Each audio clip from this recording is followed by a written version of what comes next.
Salve, salve! Sejam todos bem-vindos ao canal do professor Alex Nina. Hoje vamos falar de governança e governabilidade. A governabilidade ela é política, então é a capacidade e condições de legitimar o governo para agir. Conjunto de condições necessárias para legitimar o governo e este possa atuar. Então falamos na aula anterior, demos o exemplo lá do apoio do Congresso ao presidente, isso é importante, inclusive para que ele não sofra impeachment, mas para também que passe os projetos de governo. Tá? Mas governabilidade inclui também o apoio da sociedade. Já a governança ela tá relacionada com a capacidade de governo lá do triângulo do Matos, né? É o triângulo de governo. Então, é a capacidade gerencial, técnica, financeira de implementar e executar tais ações. Só fazendo o adendo que às vezes se usa o termo governança no próprio setor público no sentido mais genérico. Aqui a gente está usando o sentido específico, tá? Então, é de capacidade técnica mesmo, competência para pôr em prática as tomadas de decisões e implementar políticas públicas. Ou seja, conhecer os processos que existem e saber operacionalizá-los. Governabilidade e governança são conceitos interdependentes. Então, são duas vertentes que dão habilidade para que o governo possa realmente executar as ações necessárias para a transformação e o bem comum. Então, através de capacidade de interações e tomada de decisão participativa e a capacidade técnica e disponibilidade de recursos, aqui incluindo recursos financeiros, humanos, entre outros. Então, as duas coisas são importantes. O governo ele não vai conseguir fazer uma boa gestão se não tiver governabilidade e governança. Então, governança pública tem forte ligação com a governança corporativa. Tá? Então, o Instituto Brasileiro de Governança Corporativa define governança corporativa como sendo. A gente até falou aqui numa aula só sobre isso. Olha só o que é governança corporativa. É o sistema pelo qual as organizações são dirigidas, monitoradas e incentivadas, envolvendo as práticas de relacionamento entre os proprietários, conselho de administração, diretoria e órgão de controles. E ele complementa aqui, olha, as boas práticas de governança corporativa convertem princípios em recomendações objetivas, alinhando interesses com a finalidade de preservar e otimizar o valor da organização, facilitando seu acesso ao capital e contribuindo à sua longevidade. Então, isso aqui é no setor privado, o conceito de governança corporativa. E quais são os princípios?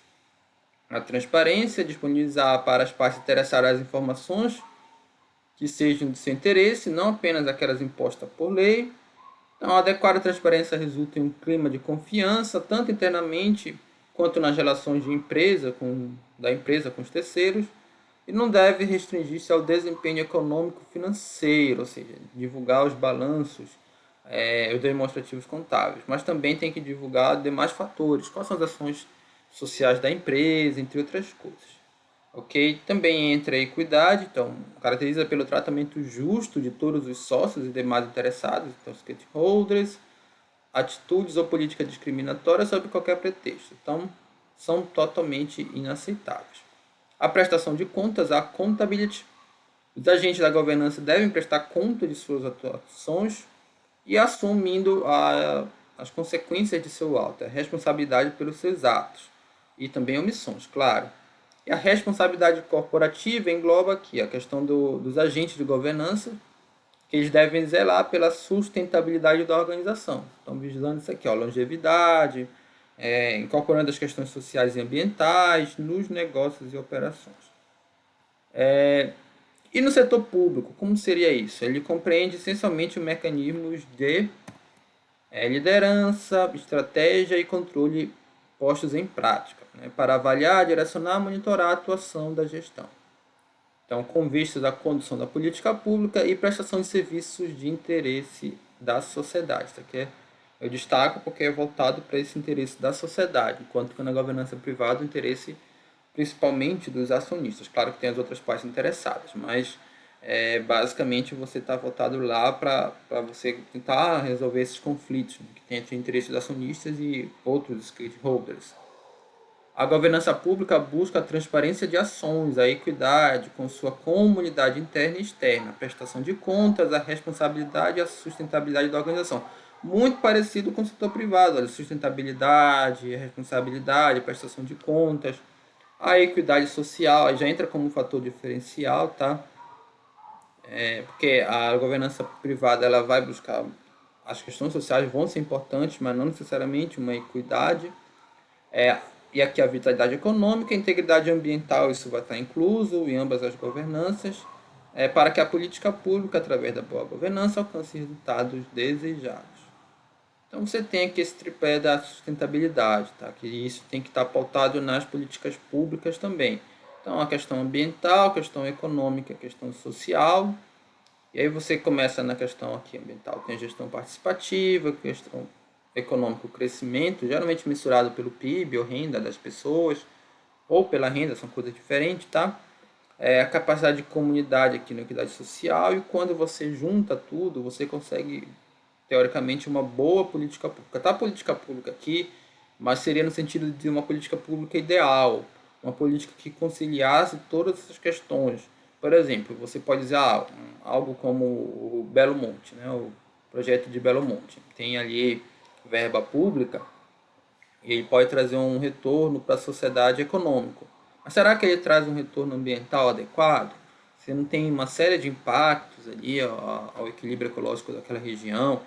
Então, é questionável quanto uma política pública é efetiva, né? Melhor usar esse termo, efetiva, quando você considera ali os diversos atores da sociedade. E lembrando que, quando a gente fala em questão ambiental, ela está também associada com uma questão social também.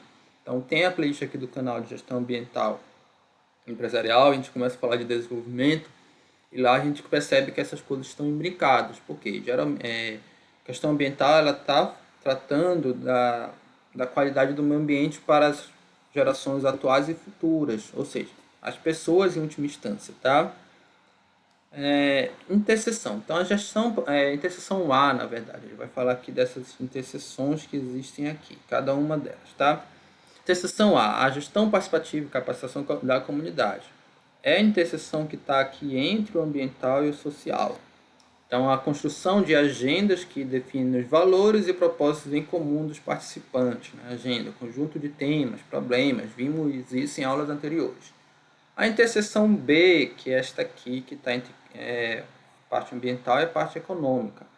Você tem a gestão participativa e crescimento. Representam a governança que se deve criar processos decisórios a partir de recursos disponíveis e mobilidade e crescimento. Recursos, inclui também os recursos naturais aqui, né?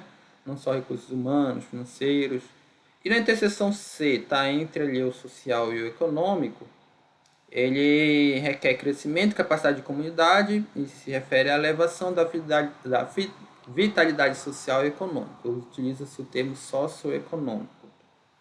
Então, governabilidade, depois de tudo isso, se refere às relações do governo, sua capacidade de articulação, as suas relações de poder que possibilitam que tenham maior liberdade de ação, menos resistência, maior participação efetiva dos segmentos da sociedade, ok, isso aqui é bastante relevante. Eu vou até colocar aqui em vermelho, a questão da participação sempre ela é relevante na governabilidade, e com vistas a melhores resultados nos programas e projetos, tá? Na prestação de serviços e no bem comum. Seria isso a governabilidade no setor público. Aqui um quadro sintético, tá? E ele coloca aqui por autores, que diferenciam essas duas coisas. Vamos começar com o Bresser Pereira. Governabilidade para esse autor, Bresser, tá? Seria um R bem aqui no final. É a capacidade de governar derivada da relação de legitimidade do Estado e de seu governo com a sociedade civil. Então, quando o governo ele é eleito democraticamente, ou mesmo que seja ditatorial, mas as pessoas, por alguma forma, aceitem ser governadas, seja porque realmente apoia uma ditadura ou porque tem uma coação do Estado, ele está, de certa forma, legitimado. Ok? Na ditadura é mais questionável a sua legitimidade. Né? A legitimidade via coação é questionável. Mas na democracia ele está legitimado. Não interessa até certo ponto o que é que ele está fazendo. Ele foi eleito democraticamente. Claro que quando ele for perdendo aí o apoio popular, se isso acontecer, ele vai perdendo também legitimidade. A governança é a capacidade financeira gerencial de formular e implementar políticas públicas. Qual a diferença? A ênfase na governança desse autor aqui, ele entende a governabilidade como garantida nos seus fundamentos por meio dos processos de redemocratização recente.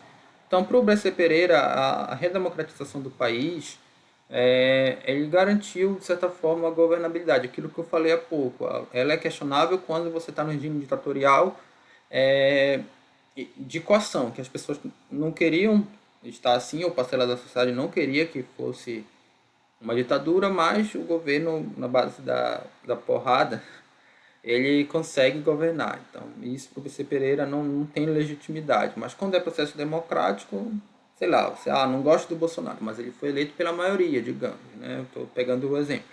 Então, tem legitimidade nesse aspecto. Não quer dizer, por exemplo, que não se pode questionar a legitimidade dos atos que esse governo está fazendo. Né? Hoje está cheio de proposta de impeachment do governo Bolsonaro, alegando diversos crimes de responsabilidade. Elie Diniz, que é outro autor, né? Diniz é um ator importante na área pública, então ele considera a governabilidade como condições sistêmicas do exercício do poder do Estado e seu governo em uma determinada sociedade. Então, olha lá, teoria dos sistemas, poder do Estado. Já a governança é a capacidade de ação do Estado na formulação e implementação de políticas públicas e consecução das metas coletivas. Ele tem uma ênfase, esse autor aqui, na conexão temática com a reforma do Estado, institucionalização da democracia, com o incremento da participação dos cidadãos. Então, esse fato aqui, democracia e participação dos cidadãos, é isso que ele enfatiza. E o Caio Marini, ele vai conceituar a governabilidade como condições de legitimidade de um determinado governo para empreender as transformações necessárias. Então, todos eles estão relacionados com a legitimidade, né? A questão governabilidade e legitimidade estão bem associados. E a governança com a capacidade técnica, financeira, gerencial de implementar essas transformações. Aqui, qual é a ênfase do Caio Marini?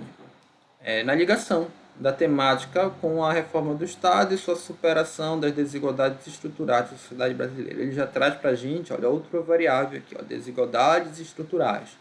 Então, para ele, o Estado tem esse objetivo, tá? Principalmente no contexto brasileiro, em que você tem muita desigualdade.